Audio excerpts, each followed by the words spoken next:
Hello everybody, and welcome back to the channel. Not long ago, on the 9th of May 2023, I posted a video called Can You Beat the Classic Battlefront II Campaign Without Killing Anyone? When I originally posted that video, I had 5 subscribers, and my most viewed video had less than 150 views to its name. Now, after a few short weeks, not only has this video generated over 5,000 likes and over 200,000 views, but it has also single-handedly propelled me from a subscriber base of a mere 5 to over 1,000, which has allowed me to now make money from these videos. So I would like to seriously thank you all for the support on the original video. I've read most, if not all, your comments, and I'm simply overwhelmed by the amount of enthusiasm there is for this game. There's clearly a gap in the market for some edited Classic Battlefront II challenges and speedrun tech videos, so rest assured that will start to become a more regular thing. Since creating this video, a few other things have happened. Firstly, not long after posting the video, I was made aware that someone else had also performed a no-kills challenge run for the game, and it was posted by someone else from the speedrunning community no less. And that person was Tim Cornerstone. Not only is it incredibly underrated, but the video takes things one step further by incorporating another rule to not harm anyone unless absolutely necessary. If you compare between our two videos, it's clear that we have our different ways of completing the challenge, so if you want to check it out, you can find a link in the description. Secondly, I received a number of comments that seemed to be confused about what truly counted as a real kill, with some viewing the accolades as being animals and not really counting, while others viewed that the General Grievous Force push should have been counted as a real kill. And to be fair, this, among other things, did get brushed over in the video due to an assumption of knowledge, as well as not anticipating the rocketing number of views and interest this video has been able to garner. So with this all in mind, I'd like to follow up on the previous video to see where we can reduce our kill count while answering some of your viewer questions. And if you haven't yet seen my original video, make sure to watch that first and then come back here so you don't get spoiled. Before moving on to any specific mission, I would like to address the question of what counts as a kill in the first place. When in game, on the left hand side you will see a list of 3 icons. The only one we care about here is the second icon, which corresponds to kills. This value will only change when the game sees you as being personally responsible for the killing of a given unit, be they ally or enemy. We could define kills as being the final value at the end of each mission, but this could easily be cheesed if we chose to team kill, easily putting our kill count in the negatives. Furthermore, there are certain points in the campaign, such as on Naboo, where killing certain enemies will also result in negative kills. So in my mind, I think the best measure of kills should be based on the number of player killed X messages seen on the top left corner of the screen.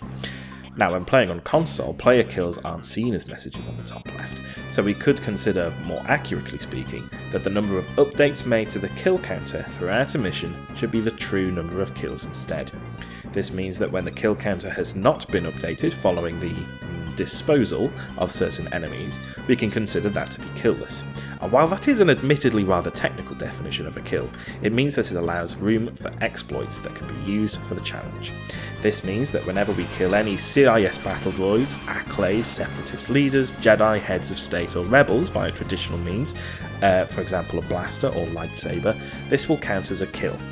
If we can find a way to drop them into a bottomless pit, or have someone else do our dirty work for us, or something else, then this is not considered a kill. Furthermore, the destruction of devices capable of killing, such as auto turrets and recon droids, also don't count. And finally, neutral resources, such as the health and ammo droids, as well as unmounted vehicles, do not contribute to the kill count, including Tauntauns. First of all, let's revisit the first planet on the list, Mygeeto. I already concluded in the original video that 0 kills were required, but there were quite a few comments about this. The more underrated topic was the use of remote rockets and how to actually obtain one. Now, remote rockets are available through a variety of means, either through the co-pilot seat of certain vehicles and starfighters like the AT-ST and TIE Bomber, or Chewbacca's alternate weapon. But this can also be achieved as a reward weapon that is gifted when a critical hit has been made with the regular rocket launcher 6 times before dying. After achieving this 64 times, it then becomes part of the permanent roster for the Heavy Trooper class, making it useful for certain skips in the campaign. Unlike with the other reward weapons though, the remote rocket is an additional weapon and does not replace the original, allowing for the convenience of both types of rocket launcher. The second type of comments I received was regarding the 2 turrets on this level that we have to destroy after capturing this command post. I can understand where there may be some confusion here. Usually if you play Mygeeto in either the Instant Action or Galactic Conquest game modes, the turrets here are mountable by either of the 2 teams, and you can see the unit at the seat of the turret. But in the campaign itself, if we actually take a closer look, we can see that no unit is mounting the turret, and when we destroy it, we can see that it does not add any further kills. We can actually see the same turret being used across Felucia in its final objective, and we can see that, just like on Mygeeto, there are no units at the seat of those turrets either, and so we don't accrue any more kills. Speaking of Felucia, let's talk about Acclays. In my previous video I talked about how certain enemies are hard-coded to not take any further damage outside of the player's input, ranging from killable units like the Acklay to certain objects like the Mustafar schematics. This is a common aspect that's going to be recurring throughout the video, so from this point on I will be referring to this phenomenon as the player damage requirement for simplicity's sake. After publishing the video I received a lot of comments about Felucia. Now, aside from the one suggesting that Acclays shouldn't count since they're animals and not people, I also received a comment suggesting the use of auto turrets as a means to kill my enemies for me. And admittedly it was something that I didn't test during my original playthrough, but only because I already knew the outcome. When an auto turret is placed down by someone and it successfully achieves a kill, that kill is attributed to whomever placed it, rather than the auto turret itself. This means that I would be responsible for the kill if my auto turret successfully landed the final shot. However, what I was surprised to learn was that the player damage requirement also applies to the auto turret, even when used by the player. This means that even if I wouldn't be given credit for the kill, it still wouldn't have gone through anyway. But there is still hope. A fellow speedrunner in the community by the name of 90% or Mont found that there is actually a way to kill the Acclays, sort of. Remember how I talked in my previous video about moving the Acclays outside of the intended play area, but found that they weren't following me? Well, turns out there is a region where these Acclays will follow. By aggroing the Acklay towards the northwest side of the map, we can trick them into following us outside of the battlefield. Unfortunately, it turns out that when they do die, the game itself doesn't count them as being killed, resulting in a softlock where the game is unable to progress. This means that killing the Acklay becomes literally the only way in order to progress with the campaign, and so we are still burdened with the murder of 6 Acklay. Moving on from Felucia, since Kashyyyk already has 0 kills and we've established that force pushing General Grievous doesn't grant us a kill, we can now move straight onto Coruscant with my greatest bloodbath from the entire challenge. One of the most common critiques I received from the original video was my lack of the use of Fusion Cutter, which could be used to repair the bookshelves during the Holobooks objective for the mission. Now admittedly I had been rather presumptuous in simply assuming that this wouldn't work, and should have really tested it on video before dismissing it entirely. And we can see here that using the Fusion Cutter alone appears to still have the Jedi destroying it at an incredibly fast rate. However, what I simply hadn't considered was that I had disabled friendly fire during the challenge run. The reason for that is because during speedruns we typically have it set like this to make playing the game much easier, especially when working with mines and det packs. Although the speedrun allows for this to be enabled and disabled between missions, I have a habit of simply leaving this switched off, which extended its way to the challenge. And with this revealed to me, it suddenly made sense why so many people were able to confirm that using the Fusion Cutter here had worked so successfully for them. Since friendly fire affects both teams, not just the player, it meant that the Jedi's attacks on the bookshelves would also affect any nearby Jedi, causing accidental kills, meaning that, in some form of poetic justice, the Jedi become responsible for their own downfall. This meant that I had absolutely no need to kill any Jedi whatsoever for this objective, massively reducing my kill count. After picking up the holocron and sending it back to the gunship, there was then the matter of the second holocron with the Jedi Master. Something that I'd learned from the Tim Cornerstone video was that this Jedi is actually killable. I'd simply assumed, much like with the later 3 Masters, that this one would be unkillable without the player's input. And so with a few grenades from my allies, this Jedi went flying, allowing me to pick up the holocron and send this back to the gunship too. Now we're left with the final 3 Jedi Masters. It isn't possible for my teammates, nor enemies via friendly fire for that matter, to kill these Jedi Masters for me since they all have the player damage requirement. However, I have since learnt a couple of tricks that I learnt from another speedrunner and Battlefront Competitive League player, Circles308. Firstly, although the veranda is cordoned off with invisible walls to prevent the player from falling out of bounds, there is actually a gap missing in this corner, making it possible to jump out and into the death plane. You can even throw down a thermal detonator and see it hit the ground. This means that a Jedi could, in theory, be lured over and made to fall out of the play area. Unfortunately, this is much too difficult to do as a trooper since the Jedi's lightsaber will cut them down like butter, but this is also too difficult to attempt as Anakin. His saber throw is useless, since that will only inflict damage on the Jedi and risk killing them, but the Force choke, however, does provide some hope, as it is possible to push the enemy while in a choked state. But since the out of bounds requires a jump onto a slightly higher ledge, it isn't possible to push the Jedi up there, try as I might. The second strat is one that involved the use of the Recon Droid. The Recon Droid is a weapon specific to one of the special classes in each main faction. It has two main functions: 1. to fire a puny green laser, and 2. to initiate a self-destruct sequence which, if successful, will deal damage to all units within its blast area. When we do have a successful self-destruct, it credits all of the kills given to the player using the Recon Droid. So why am I talking about this? Well, if we respawn during that self-destruct sequence, it means that any subsequent kills caused by the blast are no longer attributed to the player, meaning no kills are added whenever I am able to perform the trick correctly. My understanding of how this trick works is as follows. When a Recon Droid is released by the player, there is a link between it and the player, which essentially means it belongs on the same team as the player and will contribute towards kills for that player as well. If the player dies while the Recon has still been deployed, that link to the Recon Droid becomes severed, resulting in it becoming neutral. This means that when the droid starts a self-destruct sequence followed by a respawn or death of the player, the droid becomes neutral, meaning that if it self-destructs successfully, it will kill any enemies or allies, and the kill becomes no longer attributed to the player who originally placed it. Now that I have a method of killing without it being traced back to me, can we use it to dispose of the Jedi Masters, allowing for a fully killless Coruscant? Well, I tried and tried and tried again, but it seems that Recon Droids are also blocked by the player damage requirement. Well, I can't be too upset since I've now managed to reduce my kill count for this mission from a whopping 20 down to 3, an entire 17 kill reduction.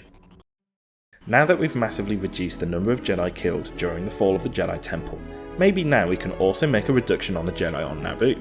I theorised in the previous video that it would be entirely possible for 0 Jedi to be killed directly by using the canal strat that I developed, and so it only seems fair that I give Naboo another shot to see if the number of kills can be reduced here too.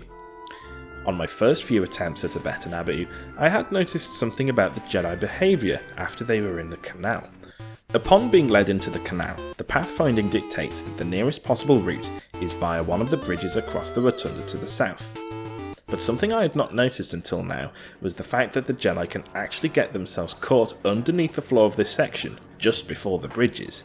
This means that the Jedi are still alive and are also able to target any troopers that are standing by, like a sandworm waiting for its prey. What makes this even more terrifying is that every single time I've witnessed one of my allies die in this way, I never get to see the death itself. I only get to hear their screams and see their lifeless body after the fact.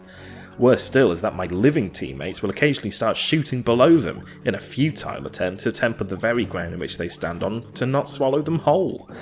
It really does beg the question, how do these Jedi find themselves in this position in the first place?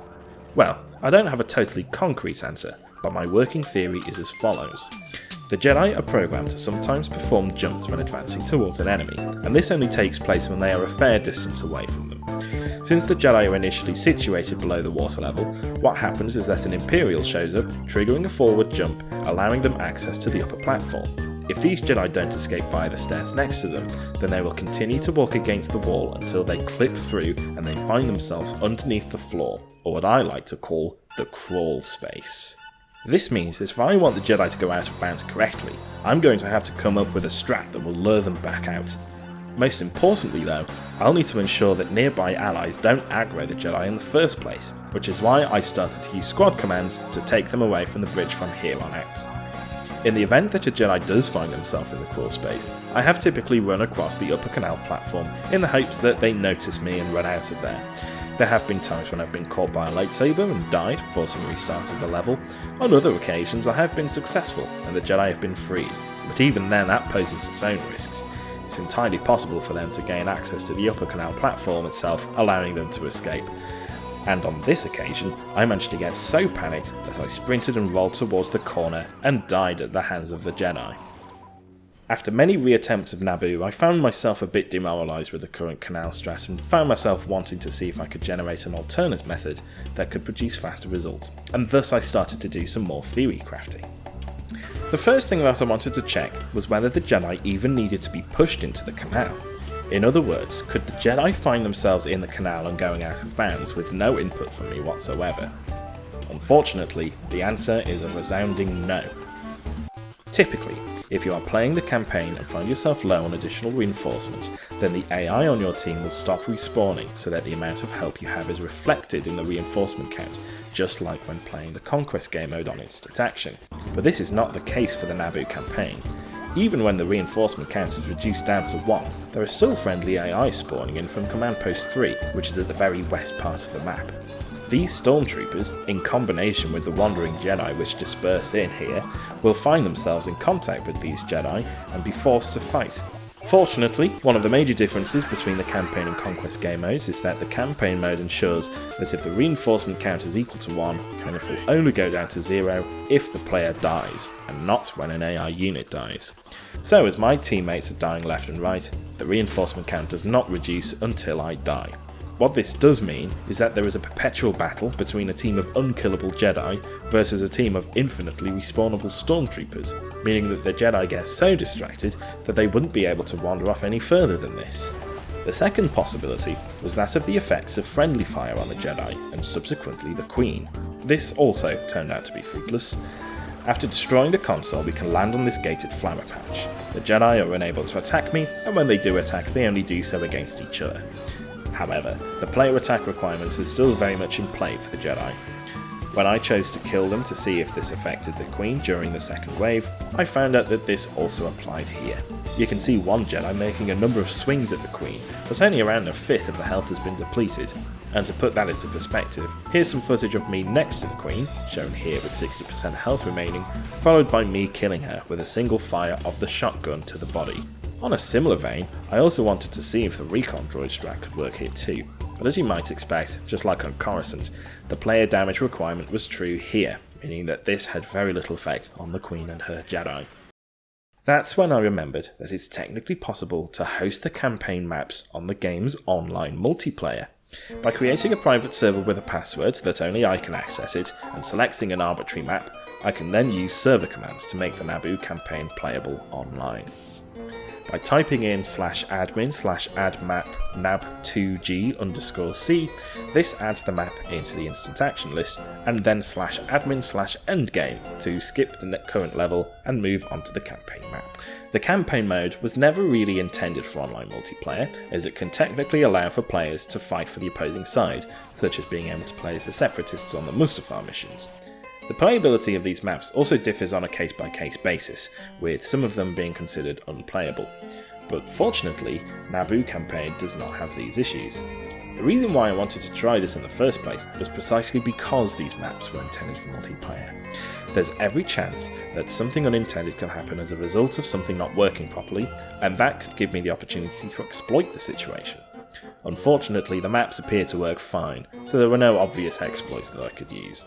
The closest thing to a bug that I found was that the yellow arrows were already showing when the Jedi had just spawned.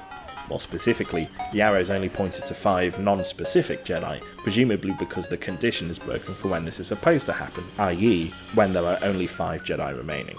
Since I'm on an online multiplayer server, I may as well see if there are any changes to some of the questions that I already proposed while playing on single player.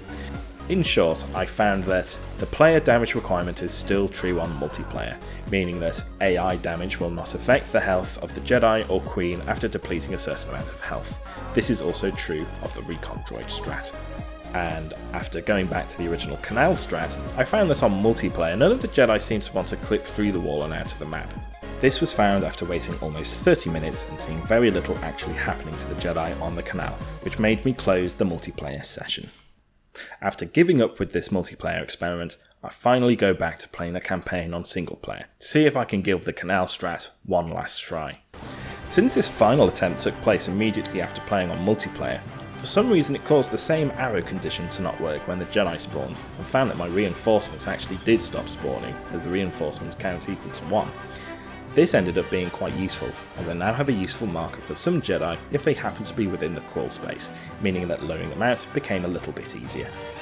And so, after pushing the Jedi into the canal and monitoring the 3 bridges to lure Jedi out of the crawl space and aggro any escaped Jedi back into the waters, I was able to witness these Jedi drop into the bottomless pit underneath the collision once again. I did have some trouble with the last 2 Jedi though. I was quite keen to try and manipulate some of these Jedi into falling, but found this was rather difficult. In this moment, I thought the Jedi may have been trapped in an even lower part of the map, but actually they just happened to be moving towards my position, and they're actually directly below me. You can even see the Jedi by peeping through this crack between where these 2 walls meet at an angle within the canal.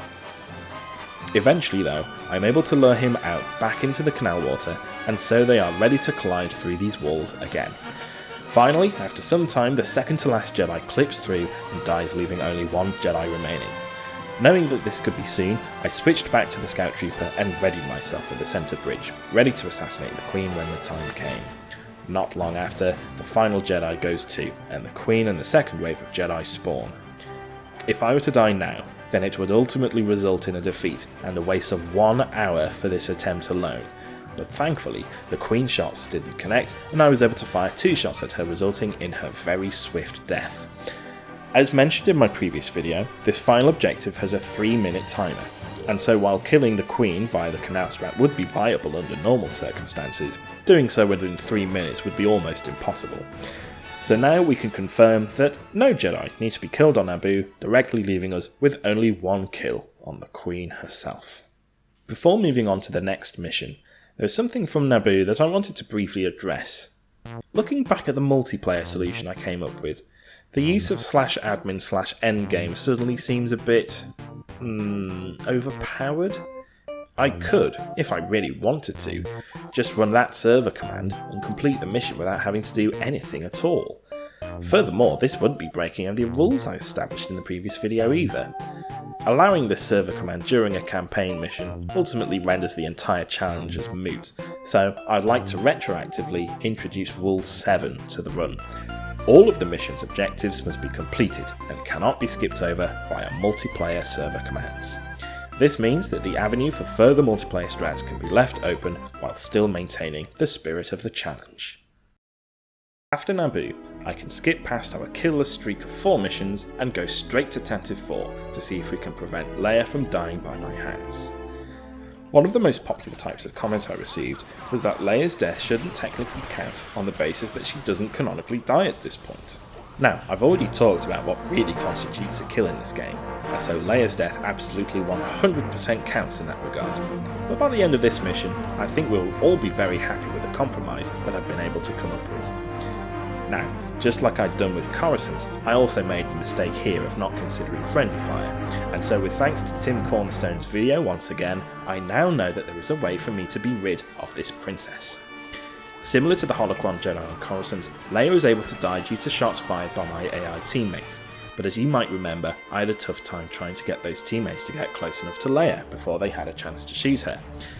Now with friendly fire enabled, this actually becomes much easier. Having taken a few shots at her myself, it wasn't long until Princess Leia did what the Battlefront II AI is so well known for doing. And so, we've successfully managed to extend our killless streak all the way up to 5 missions. 0 kills for Tantive IV. Moving on to the tough slog. Let's see if we can make any improvements on Yavin 4. The main issue that we faced during this level were the 3 Bothan spies posing as rebel leaders. Previously I had tried to find some sort of exploit involving the temple area itself, as well as running down the Bothans in a tank, but none of these really went anywhere and so needed to dispose of the leaders personally. This time I wanted to try out a few ideas based on the things that I'd learned from some of the previous levels. Firstly, I wanted to see if the Bothans had the player damage requirement tied to them, so during a test run, where I killed everyone on all the objectives prior to the final one, I rode a tank over to the temple with a co-pilot who, in theory, would be able to blast the Bothans with the beam cannon. This ended up not working out.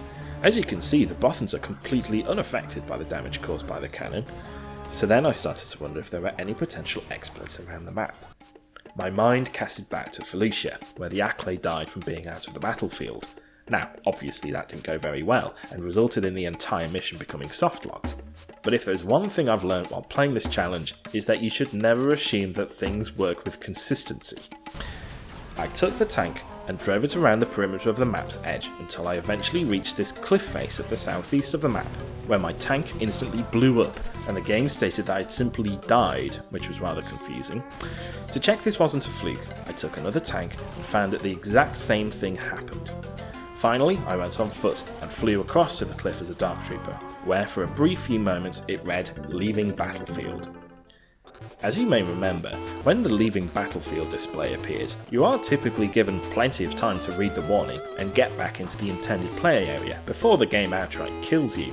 But on this instance, there must have been a mistake when porting the map over, as in the original Star Wars Battlefront there isn't even a Leaving Battlefield alert when going here. Furthermore, this bug appears on the Conquest mode for the game too, meaning that it's not specific to the campaign mode. Well, now with this in mind, I now had a plan. Push a Bothan spy to the other side of the map and see what happens if it's pushed up to the death plane. But when I arrived back at the temple base to begin this, I noticed that one of the rebel leaders was actually riding one of the tanks. In fact, after a while, all 3 rebel leaders were riding tanks, and 2 of them were even in the same tank. This now gave me an even more convenient plan of action: to lure a Bothan into a tank and then rely on friendly fire damage to destroy the tank for me. After restarting the level, I started another test run, once again killing enemies up until the final objective. The problem with these Bothans is that they act in a very arbitrary way. Unlike how most units move, these guys generally prefer to stay back in the command centre, but will occasionally walk out into the hangar area. There really is no way to lure these guys out or manipulate them to do what you want. I tried piloting the tanks myself over to the doorways in the hopes that they would be triggered into wanting to ride the tank, but they didn't seem to want to take the bait. I then tried to see if maybe pushing a tank over with my IFTT could do the job instead, but actually manoeuvring that tank around the corner proved to be rather fruitless too. Come to think of it, those tanks inside the temple are really strange. On the face of it, they look like regular Alliance tanks, but there are a weird number of differences between these and the others on the battlefield. First of all, the name of the tank itself is different. The typical Rebel tank is called the Alliance AAC-1, whereas these are called the Alliance Commander AAC-2. Given that these show up specifically on an objective for killing the Rebel command, it does make me wonder if this is intentional. Secondly, the health of these tanks are actually much smaller compared to the AAC-1. Firing the concussion missile appears to take around 60% of the health off the AAC-2, compared to the AAC-1 where it takes off around 30% instead. Thirdly, their minimap icons resemble that of the Star Wars Battlefront 1 combat speeder, rather than the circular icons which actually match their shape. And fourthly, the collision for these tanks are unfinished, being just a simple box, whereas the AAC-1 variant has collision in line with their model. I ended up taking this up with Mont, who has access and knowledge of the Battlefront 2 map files across all of the game modes, including the campaign. He found out after a bit of digging that these tanks are distinct from the normal AAC-1 variant based on the object's properties as determined by its ODF or Object Definition file. In short, while the AAC-1's ODF is called AllHoverCombatSpeed.odf, the AAC-2 ODF is called AllHoverBossCombatSpeed.odf.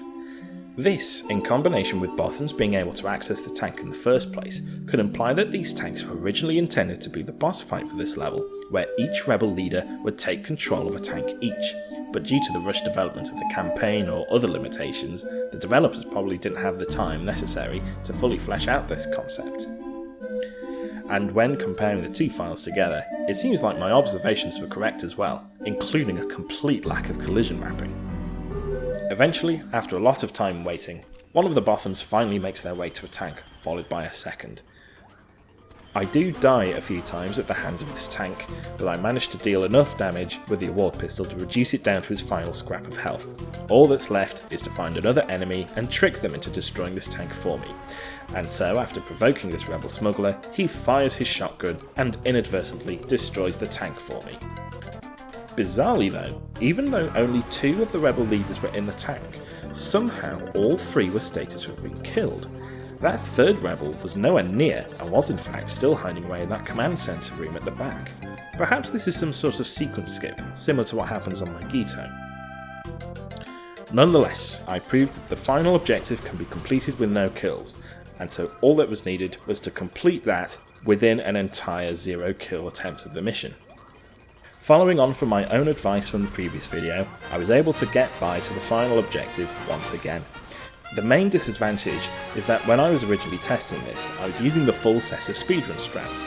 This means that the friendly AI units have less of an opportunity to die, meaning that the reinforcement count is inflated by the time I get to the final objective. Since I have to slow down considerably, it does mean that by the time I'm on the final objective, I've reached 36 reinforcements rather than the 80 I had during practice.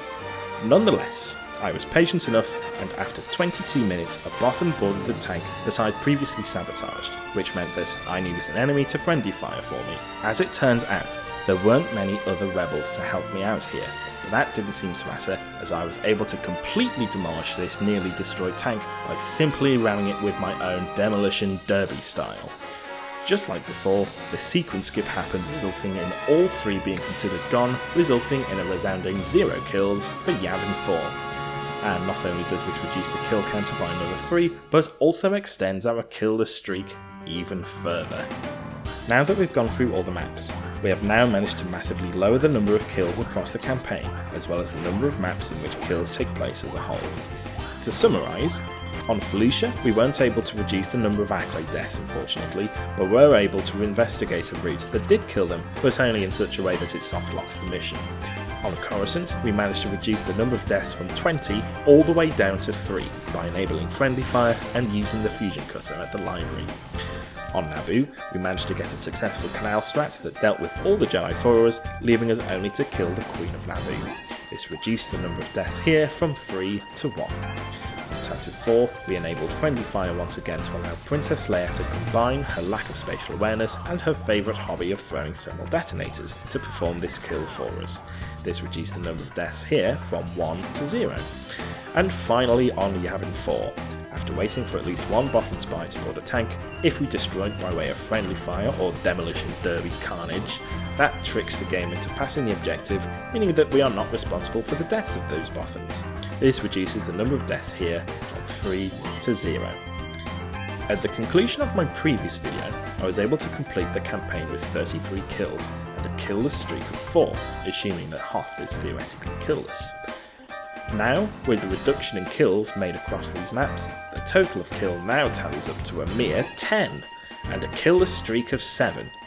I would be surprised, albeit pleasantly, if this number could be reduced any further. However, there is still one thing we need to discuss, a final blemish on this otherwise very nicely crafted route for this campaign. For Hoth, although I was unable to complete the challenge with 0 kills completely, I had mapped out a plan for each section of the mission, but putting all of these aspects into a single run proved to be very, very difficult within the time frame I'd given myself. That's why I will be streaming attempts of this and trying to achieve the perfect Hoth, and to keep me on my toes, I will be racing against Tim Cornerstone of the original Battlefront II pacifist video to see who can achieve the first killless Hoth in the history of Classic Battlefront II. If you want to know when this stream is taking place, then make sure to subscribe and hit the bell icon so you know when my announcement video with the confirmed date and time of the stream will be uploaded. Make sure to also leave a like and a comment if you enjoyed this video, and I will see you all very soon with the next one. Take care, and may the Force be with you.